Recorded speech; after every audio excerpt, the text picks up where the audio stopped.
Did you know a construction worker prevented one of the deadliest disasters in sports history?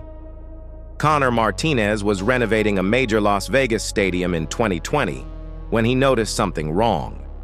His foreman was using strange welding techniques on critical support beams. At first, Connor thought it was just poor workmanship, but then he found the calculations. The stadium would collapse within minutes of reaching full capacity.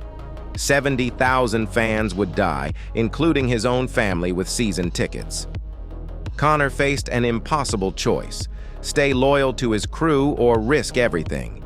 He secretly analyzed the structure and discovered explosive charges hidden in foundation pillars. Minutes before the season opener, he alerted the FBI. The stadium was evacuated during final inspection. Engineers confirmed enough sabotage to cause complete collapse. The foreman received life imprisonment for domestic terrorism. Connor was awarded the Engineering Safety Hero Medal. Sometimes doing right means risking everything.